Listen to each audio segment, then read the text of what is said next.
Hello. Today we're going to look at how the United States was drawn into World War II. Our learning objectives are to explain why isolationist feelings were so strong in the U.S.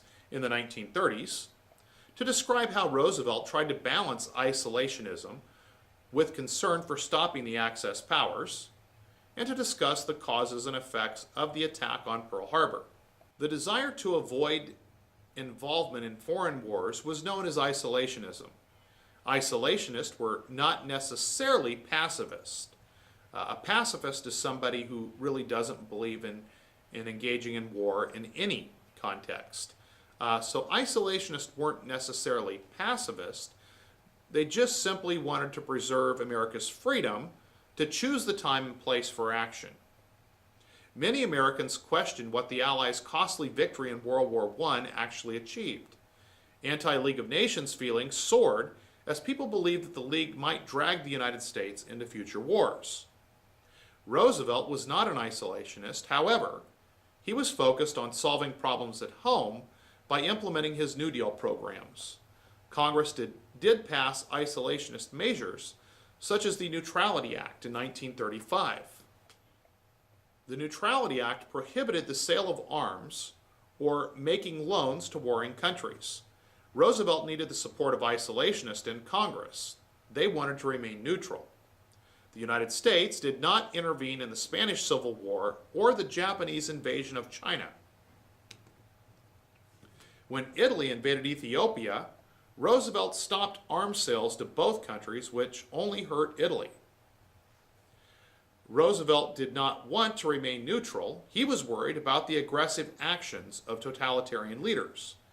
Roosevelt began to speak out against neutrality with his quarantine speech.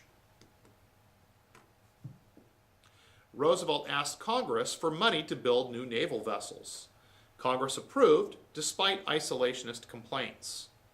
Congress changed the neutrality laws to a new policy called cash and carry.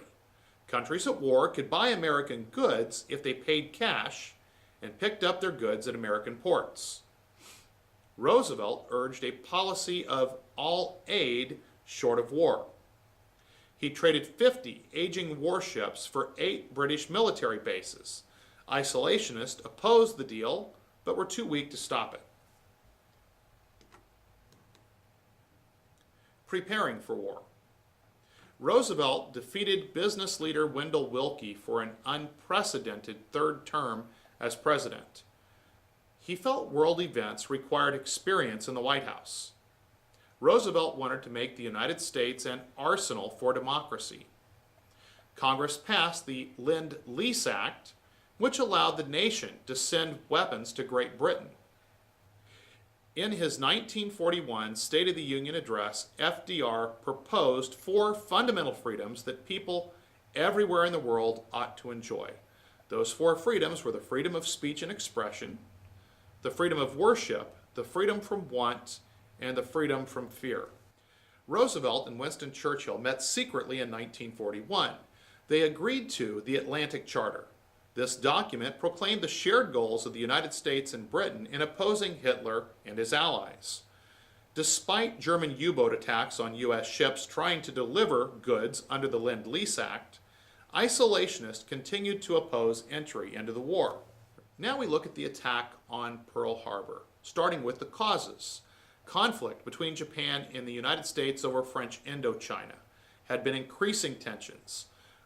Japan's alliance with Germany and Italy also added to the tensions between Japan and the United States.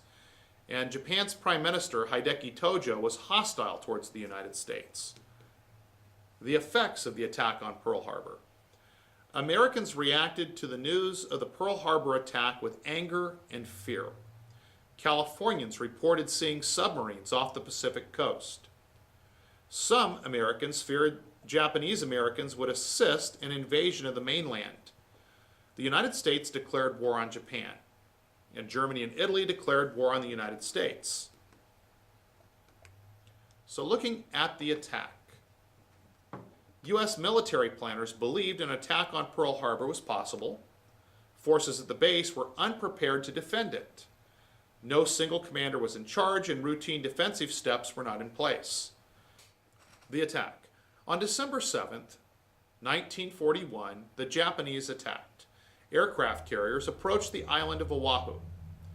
Warplanes loaded with bombs and torpedoes left the carriers and destroyed American ships and planes. The attack lasted for 2 hours.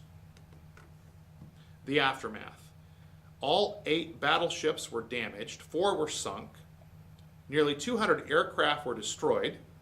Some 2,400 Americans were dead. Japan lost only a handful of submarines and fewer than 30 planes.